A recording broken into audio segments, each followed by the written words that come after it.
The PlayStation community is telling the world that the rumors are true.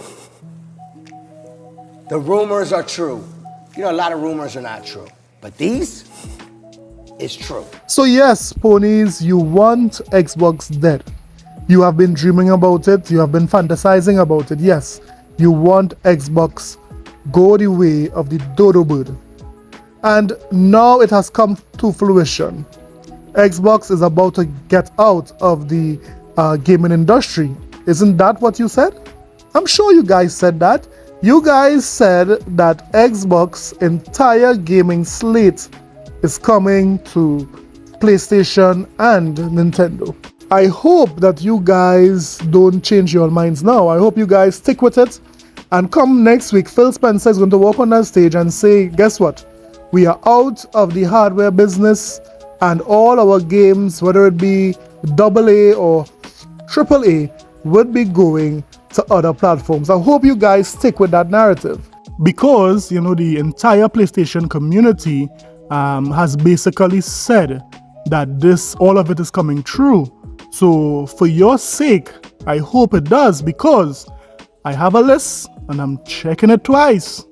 We are going to see who has been naughty or a pony. Yeah, buddy. So today, let's talk about some news about Helldivers. You see, Helldivers was recently released for PC and PlayStation day and date. And you know, there is some controversy about Helldivers. In addition to that, we'll talk about Xbox making more hardware. You know, it's rumored that they're going to make more hardware. So we'll talk about that and much, much more, guys. So you know what? Let's talk about it. This is a sickness! Let's get it. Before we start the video, let's take a look back at Now You Know gaming history, and today we'll talk about Golden Axe. You see, Golden Axe was created by Sega or released in 1989. Well, some places said it was released in 1989, some says 1991. But the mere fact that it is over 30 years old says a lot. Well, then we know that Golden Axe was a game that was perfectly made for multiplayer. You know, if it is you had a brother, a cousin, and so forth, you guys could have you know, that 3-player option, and you guys could have go through this adventure, have fun, and really let your imagination go wild with Golden Axe. When it comes to Golden Axe, it was so successful that it spanned an entire series. There were Golden Axe 1, 2, 3. There were even spin-off series when it came to Golden Axe. Yes, Golden Axe was a real fun time back in the day. It was basically the perfect arcade game. You could have go with a couple of coins and you would meet persons there, and while you were playing, anyone could have just pop in with their coin and play the game together. So Golden Axe is without a doubt one of the, you know, OGs when it comes to gaming. Anyone who would have played this, no doubt, is an OG gamer when it comes to, you know, arcade games and so forth. So Golden Axe, what are your memories playing Golden Axe? Did you play it? Did you beat it? And did you catch as much of those little men running around, giving you guys, you know, life and meat and potions and so forth? Let me know in the comment sections below. Now, this segment was brought to you by the subscribe button. So hit that subscribe button for more gaming history and more gaming facts. So let's get back to the video. Guys, there's so much of gaming news. For one, Microsoft responded to this FTC as they accused them for, you know, cutting so much jobs and not letting Activision Blizzard run as an independent company. Stephen Toleto said this: Microsoft lawyers have responded to yesterday's letter from the FTC, recent steep job cuts at Activision, saying Activision was already planning to eliminate a significant number of jobs while still operating as an independent company. So what this implies is that Microsoft had to step in, and a matter of fact, it also implies that Microsoft basically reduced the number of jobs that you know, Activision was planning to cut. The mere fact that the lawyers could say that Activision Blizzard was going to let go or lay off a significant amount of workers, it implies that what Microsoft did is lay off less than what Activision was going to do. So this is just a little, story here that was popular about 2 weeks ago, the layoffs. This is a little update to it. Let's now dive into Helldivers. So as most of you all know, Helldivers is a medium game, the first of its kind to be released day and date on the PC and the PlayStation 5. And for the most part, this was a smaller title. This game is about, I think it's $40 or $50. So this game is not like the big AAA games.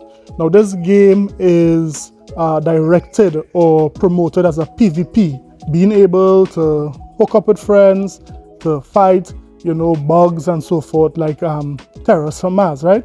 However, there has been a lot of controversy with Helldivers. Let's start with the good news.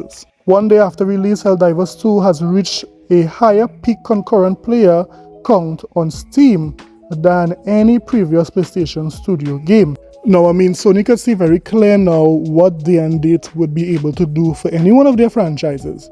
But we expect multiplayer games to have a bigger player count than a single player game. Look at the numbers here and let's see. Well, we are seeing here that Helldivers have 81,000 concurrent player count.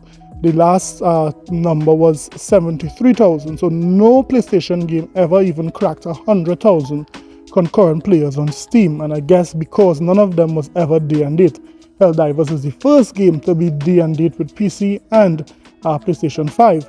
But when compared to Microsoft titles that have launched day and date on PC, we know it's no comparison.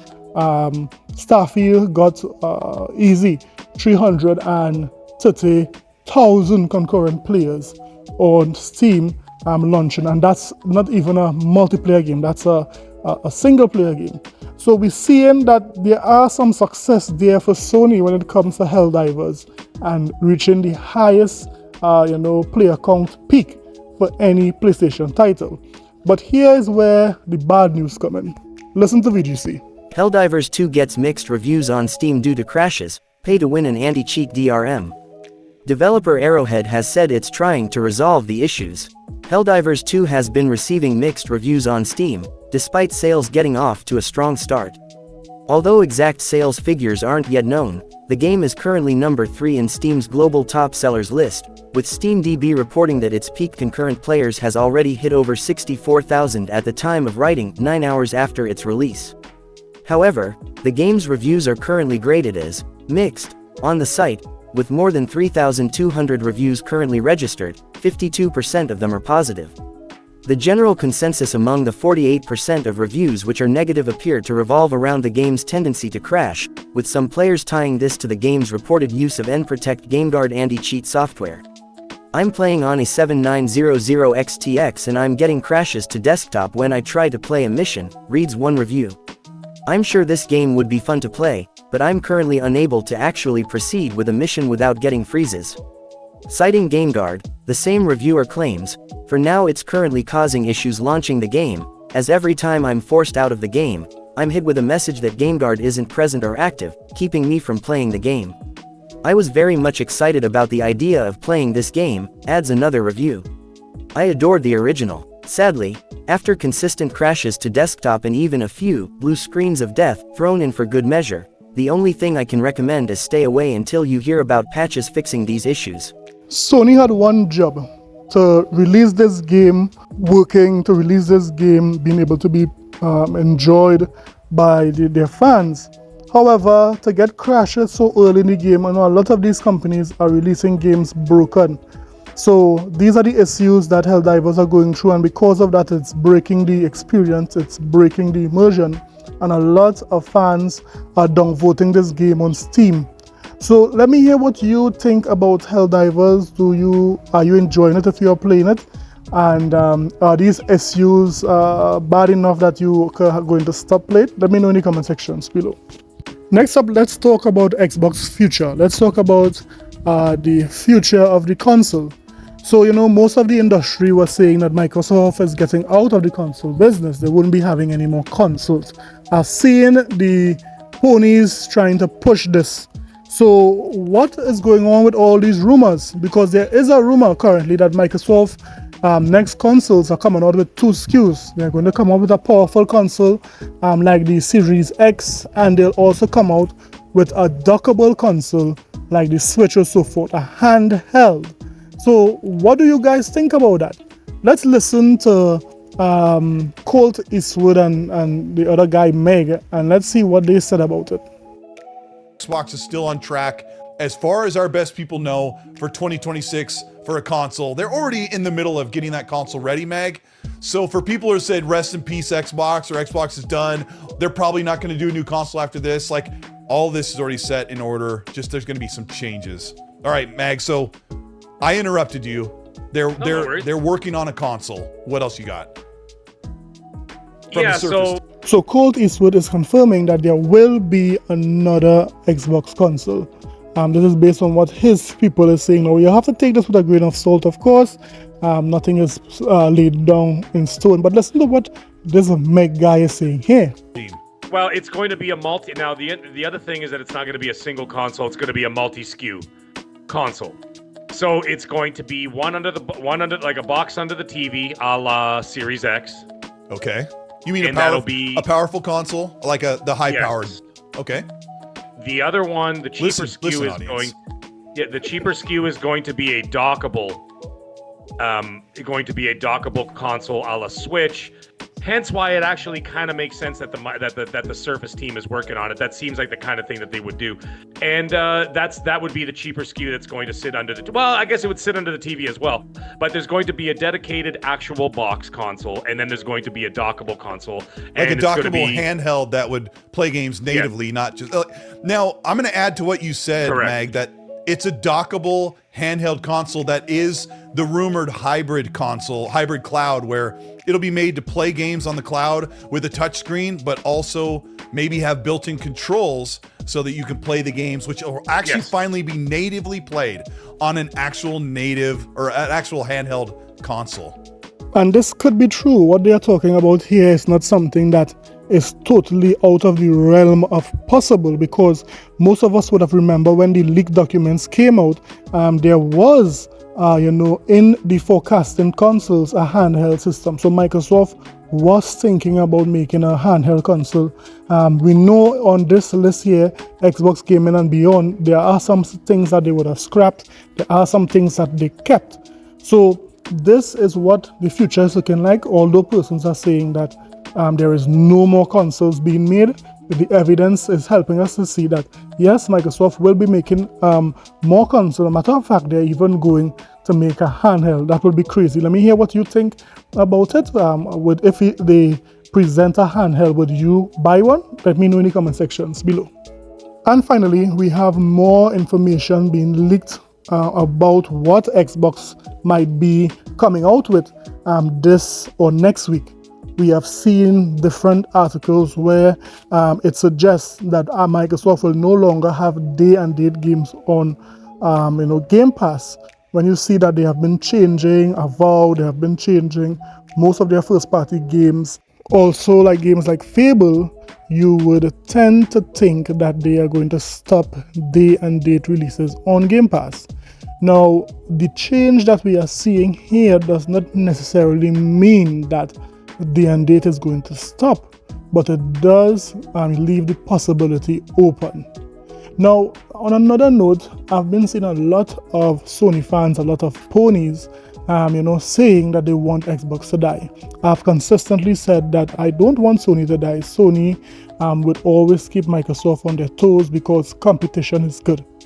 But for those Sony fans who want Xbox to die, you would in essence be asking for the entertainment medium of video gaming to also die, because without a company that keeps Sony in check, Sony will continue to be arrogant, continue to be like how they was in 2005 when they released the PS3. Do you remember what the then president wanted gamers to do?